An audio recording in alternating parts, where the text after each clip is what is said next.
This video is my build of the A-4 Skyhawks of VA-56 Champions and VA-113 Stingers in both 1:72 and 1:720 scale. They're part of a larger project I'm doing of the 1:720 Revell USS Enterprise from 1968 and all the Carrier Air Wing 9 aircraft that flew off her in 1:72, of which these A-4s are the third set of planes and fourth build overall. I always try to use the most definitive references I can find, and here's my list. The History of U.S. Naval Air Power has a 2-page color illustration of an A-4F. Squadron's publications A-4 Skyhawk walk-around and in-action booklets provide excellent close-up photos of every part of the plane, including antenna placement, ordnance types, and panel line drawings. I also referred to the Enterprise 1968 cruise book available online, and I did an internet search of images for the A-4. Finally, the most definitive reference specific to these planes is GRS Video's DVD, USS Enterprise Tonkin Gulf, which has over an hour of footage of flight deck operations taken by actual crew members during that year. Here's some examples.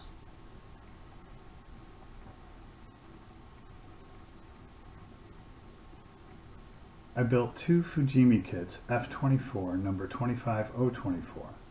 One is the A-4E for the VA-56 plane, and one is the A-4F for the VA-113 plane. These models have very accurate panel lines, and the fit and finish is very good. I basically built them out of the box as per instructions, with just a little scratch building and ordnance for my spares box. I started with the pilots, then the cockpits. I found two pilots in the spares box. I had to scratch build one of the pilot's air hose and mask. Then I built up his helmet and simulated goggles with layers of thick gel superglue. Once dry, I painted them, per my GRS references, with white helmets, field green flight suits, and dark ghost gray masks and hoses. I removed the cockpits and forward fuselage parts from their sprues, cleaned them up, then built, painted, and decaled the cockpits. Then I test fit the pilot figures into the cockpits. Next, I built the forward portions of the fuselages, being sure to place fishing weights throughout to ensure the planes will sit on their 3-point landing gear, and I installed the piloted cockpits in them and then set them aside. Next, I built the wings and attached the hard-point pylons to them and set them aside. I built out the engine intakes, sanding the sprue attachment points smooth so there'd be no gaps when assembled. Then I built both rear fuselage sections with their engine turbine blades and painted the turbine blades Model Masters steel. With the main components of the fuselages ready for assembly, I built the A-4F fuselage including its avionics hump. Then I built the A-4E fuselage.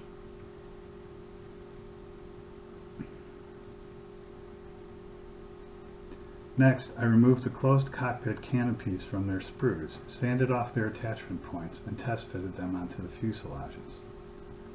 Next, I cleaned the canopies with a lint-free cloth, dipped them in pledge floor wax for an acrylic gloss finish, which hides minor imperfections and scratches, then set them on wax paper to dry. Once dry, I masked them for painting with Tamiya tape and set them aside. Next, I addressed the stores and ordnance each plane will carry. The kit only provides a set of rocket launchers, a set of wing root 20mm cannons, one set of external wing tanks with fins, and one single fuel tank without fins, as well as a bomb racks, but no bombs. I wanted to outfit the two planes differently to provide further contrast between them, so I consulted all my references and went to my spares box to see what I could find that was historically accurate. Because I've previously built both the History of the Blue Angels and History of the Thunderbirds in 1:72, all of which are demonstration aircraft, my spares box had a good assortment of Vietnam-era ordnance to choose from. As all good modelers know, never ever throw anything away. I came up with the configurations shown here. After checking references further, I decided to use only fuel tanks without fins. On the VF-113 plane, I went with a centerline rack of 6 Mark 80 slick bombs, 2 external fuel tanks without fins on the innermost wing positions, and 2 kit-provided LAU-10A rocket launchers, which carry 4 5-inch Zuni folding fin aerial rockets on the outermost wing positions. On the 56 plane, I went with an external gas tank in the centerline position, a set of 3 Mark 82 slick bombs on the innermost wing positions, and 2 AGM-12AB bullpup rockets on the outermost wing positions. All these ordnance parts, racks, and launchers required trimming, filing, sanding, and/or cleanup of some sort to prepare them. Attachment points on the rockets were filled in with thick, gap-filling superglue, then sanded smooth. The tips of the bombs were sanded off and bomb triggers made from aluminum wire. The sharp tips on the rockets were sanded and rounded over to match references, and the tabs on the bottom racks and corresponding wing attachment points were sanded smooth to provide clean mating surfaces. For the cannons, I used my pin drill to open up the wing roots to accept the cannons, and I hollowed out the cannon tips to provide more realism. The kit provided tail hook rods, both broke and couldn't be repaired to my satisfaction, so I chose to replace them with rigid wire and thus had to drill out a hole in the tail hook hinges to accept that wire. With the major assembly work complete on the bottom surface, I could now attach or reattach the various antennae with reduced fear that I would knock them off going forward prior to painting. I reattached the T-can antenna and added the AN/ALQ-100 ECM antennas under the noses and elsewhere according to references. I used a tiny drop of superglue at the attachment point, then carefully placed them with my tweezers. At this time, I cleaned up the refueling probes and test dry fitted them, then set them aside with the remaining antenna and pitot tubes to attach after the first course of painting. I chose to model the side air brakes closed to reduce masking and painting and to make decal application easier later. When I test dry fitted them, they didn't lay flush with the fuselages.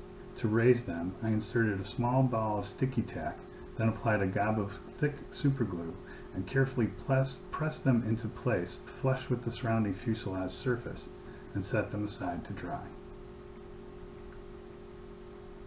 References showed a front-facing spotlight on the right side landing gear door. I hit the spares box and found some clear parts that perfectly fit the bill, and I placed each with a drop of superglue.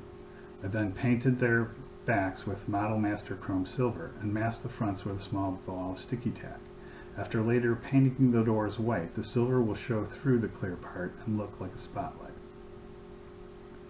Finally, I removed all the remaining pieces from their sprues and grouped them together by plane.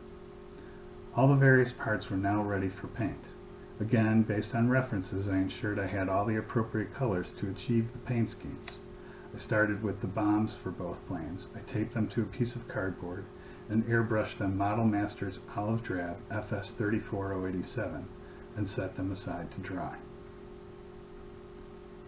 Next, I attached the mast canopies to the planes with Formula 560 canopy glue, which is basically just very thick white glue which dries clear.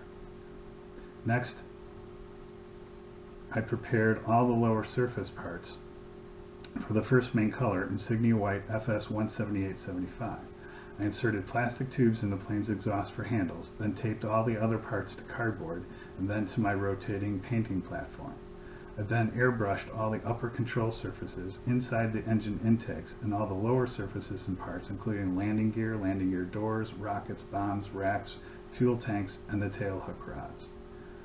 I then went back to the bombs and hand brushed the tips with Tester's Yellow number 1152. Once those dry, I then cut and glued all the wire bomb triggers and set the bombs aside. With the white now dry, I painted all the tires Model Master's flat black and stuck them to toothpicks to dry. Next came the landing gear, which had sections to be painted chrome silver.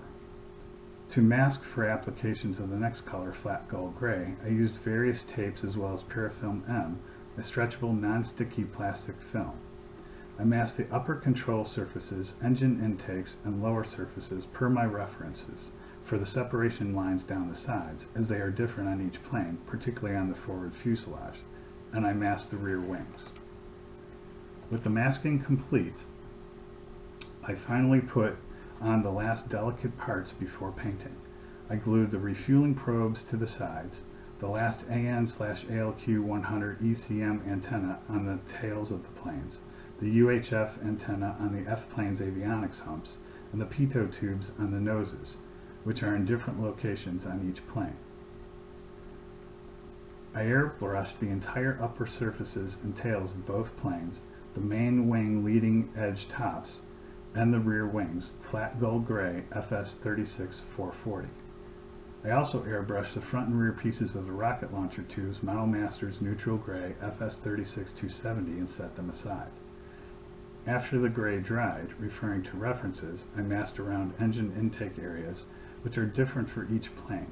I also masked out the wing areas below the wing leading edges and taped the wing leading edges to cardboard underside up. I then airbrushed these areas Insignia Red FS31136. Next, I hand brushed the edges of all the landing gear doors Insignia Red as per references.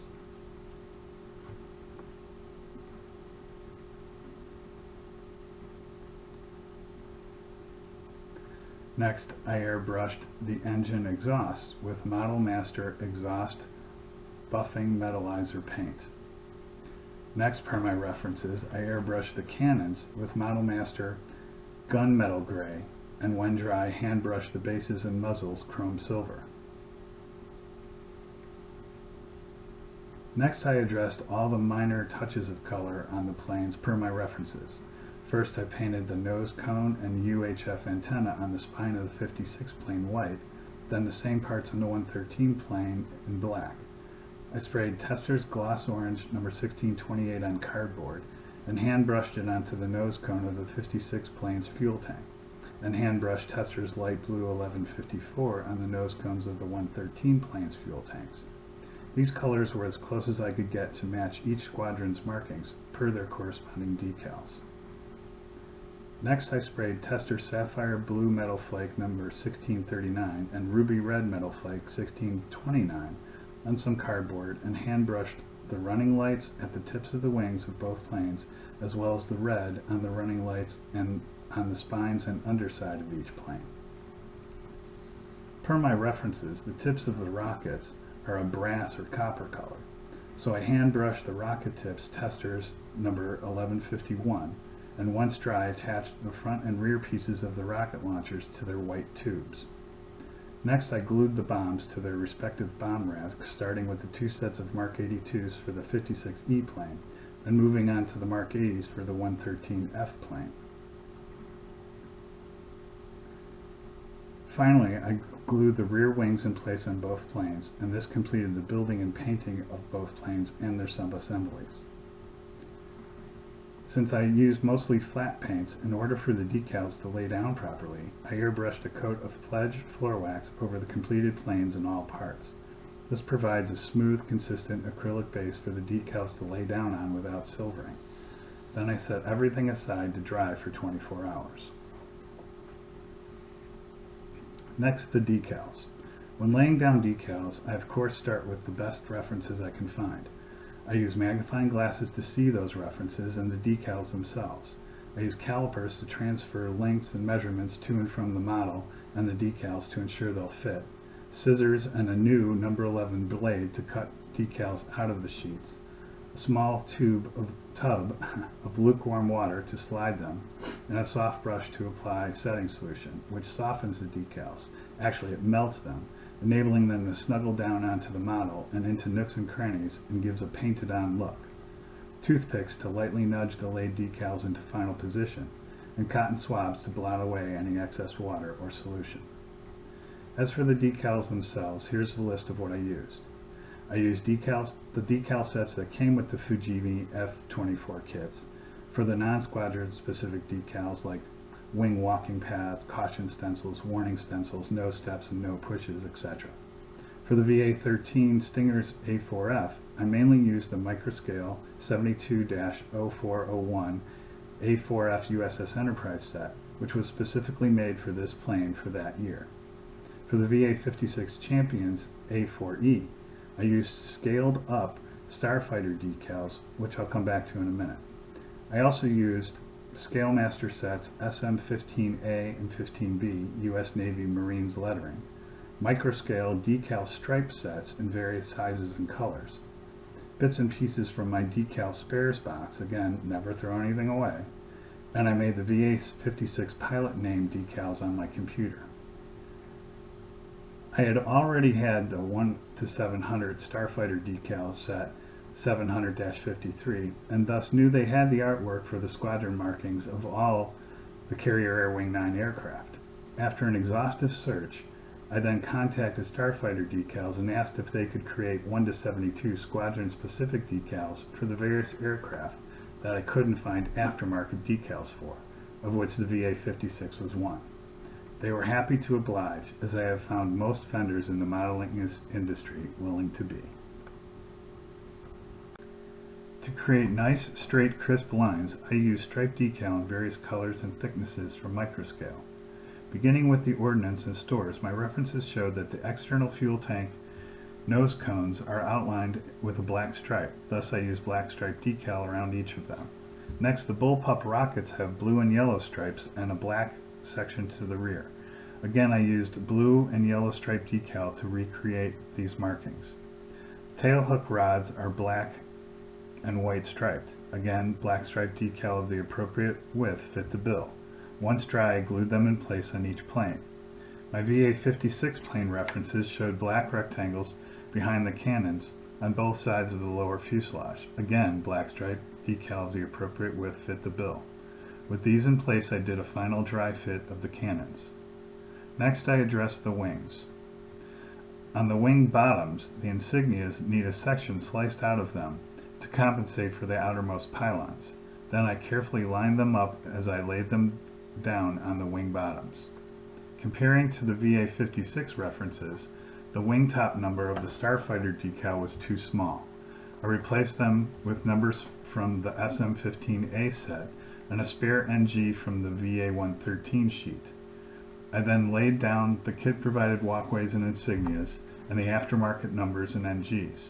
I doused these in red microscale setting solution to get them to nestle down into the wing surface detail and panel lines.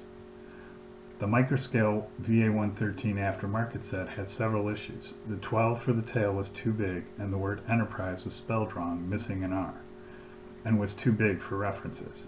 I replaced the ship name from the SM-15A set. Next, I cut the rescue and injection seat shutoff decals, one of which had to be cut and flip-flopped. On the canopies, there's a white rectangle, but the kit decals are clear, so I cut rectangles out of white stock decal and laid them down first, and the kit provided outlines over them. Next, I laid down the rest of the 113's forward fuselage decals, including the SM-15A ship name and the microscale VA-113 set's rescue decals, nose number, pilot name, intake warning, and squadron emblem and number. The VA-113 references showed that none of my decals for the aircraft weight were correct, so I cut out the GR and added a 00 from spares to match my references.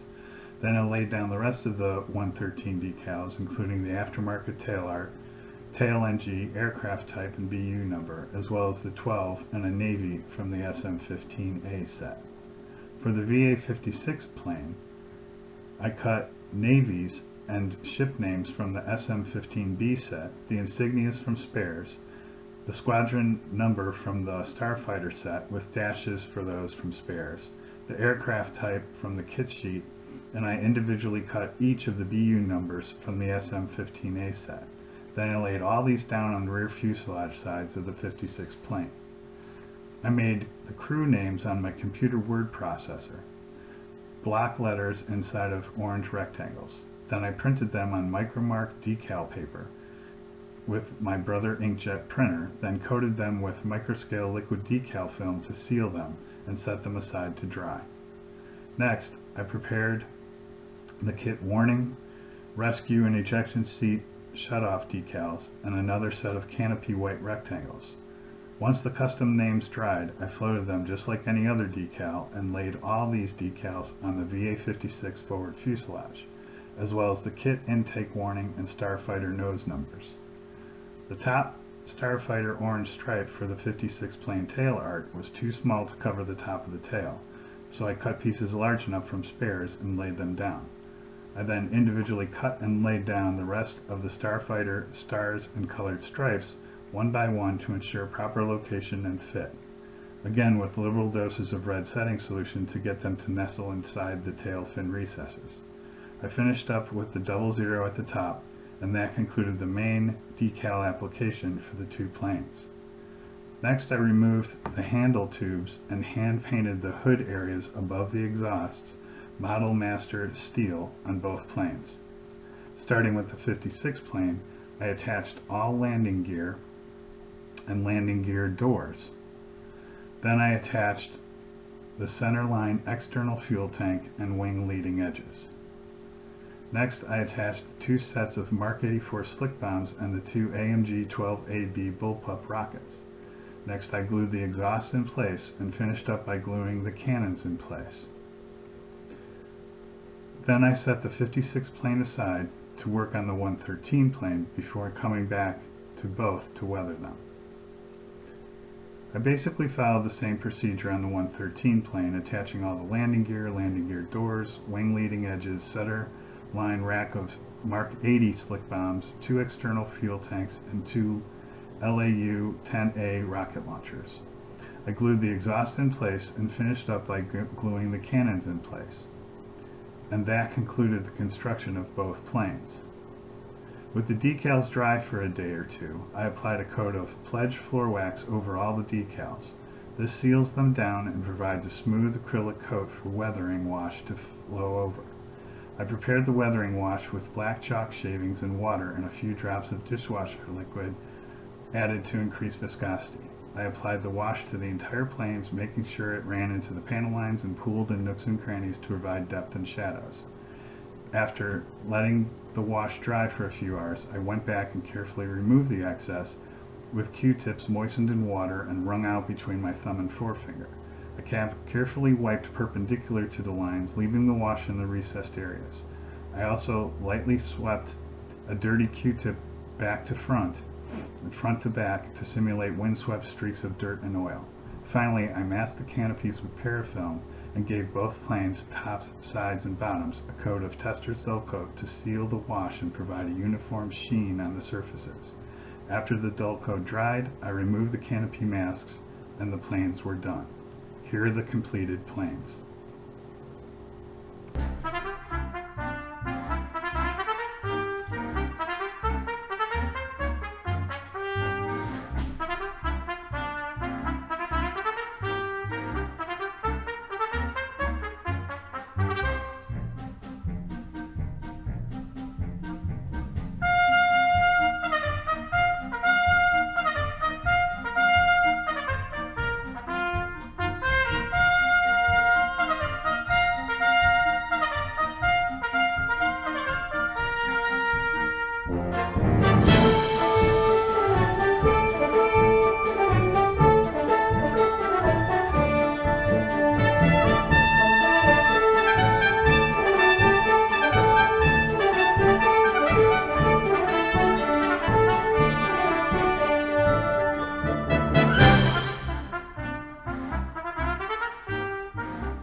With the 1-72 planes complete, I moved on to the 1-700s.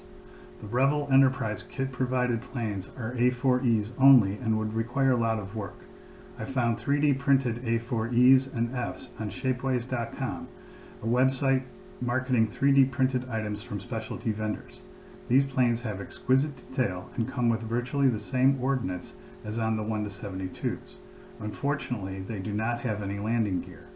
So again, I hit the spares box. I decided to use rear landing gear left over from the plastic trumpeter 1-700 F4 Phantoms I previously built, and front landing gear from leftover 1-700 photo etch sets from Big Blue Boy and Gold Medal models. I removed all the relevant landing gear from their plastic sprues and PE frets, bent the front landing gear parts on my PE bending tool, and attached all the landing gear to all the planes with superglue. Painting the 1-700s mimicked the procedure for the 1-72s, albeit with the flat gold gray going first. I stood planes on masking tape on a cardboard base and airbrushed the upper surfaces, then set them aside to dry. Next, I hand brushed insignia white on the bottoms of all the planes, as well as the nose tips of the VA-56 planes, then hand brushed white on the upper control surfaces on the wings and tails. I then hand brushed black on the tires of all the planes, as well as on the nose tips of the VA-113 planes.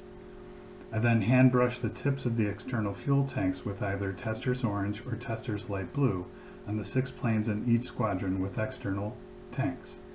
I then hand brushed olive drab on the bombs on the 6 relevant planes in each squadron. I also painted neutral gray on the front and rear tips of the rocket launchers on the relevant 6 planes in each squadron. Next, I brushed the exhaust color on the exhausts of all the planes, then insignia red on the edges of the jet intakes of all the planes. Finally, for the canopies, I used Tester's sapphire blue to simulate the canopy glass. With the paint schemes complete, I stood all the planes on masking tape on a cardboard base and airbrushed the upper surfaces with pledged floor wax in preparation for the decals. Next came the Starfighter decal set 700-53A for the USS Enterprise Carrier Air Wing 9, which includes these specific planes. With a blade and straight edge, the decals must be individually trimmed from the carrier film, most right on or very near the edges, as they just fit in their locations on the planes. I used a ball of sticky tack to keep the planes from moving while applying the decals. Then, starting with the wings, I cut and laid out the decals. The decals slide quickly and easily in just a few drops of water. Then I slid the decals with a toothpick from the backing onto the planes. With the wing tops complete, I cut, trimmed, laid out the side decals and shifted the plane to its side on the sticky tack, then applied the decals one by one down the side of the plane. Occasionally the decals will need some coaxing with a small wet paintbrush or blotting with a pointed Q-tip. I repeated this process of cutting, trimming, laying out, floating, and decal placement for every plane. I went back and touched up the blue on the tips of the VA-113 tails where the decal didn't cover, and reattached a few landing gear that came off. Here are the completed 1-700 VA-56 Champions A-4Es and VA-113 Stingers A-4Fs.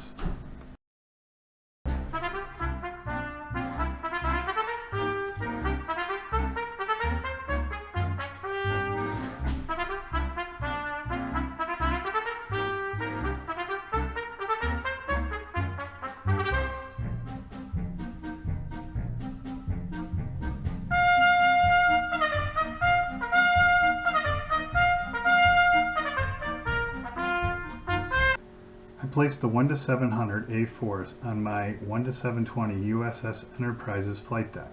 Once I've built all their fellow Air Wing 9 squadrons and service vehicles, I'll glue them in their final position on the flight and hangar decks. I also placed the 1-72 A-4s on the shelf next to the previously completed A-6 Intruder, F-4 Phantoms, and the USS Enterprise model itself. On the shelf above these models are the kits left to build to complete my Enterprise project. I'd like you to select what I build next. Just add a comment below with your preference and I'll build whatever gets the most votes by midnight, April 30th, 2019. Should I build the C-1A Trader, a combination of the Hasegawa US-2 Tracker and Falcon conversion kit? Or the old Fujimi E-2A Hawkeye? Or 2 Sky Warriors? Or the UH-2C Sea Sprite helicopter? Or 2 RA-5C Vigilantes? You tell me. And please see all the other past and future build videos at the Mighty JJK YouTube channel. Again, please cast a vote. Thanks for watching, and happy modeling.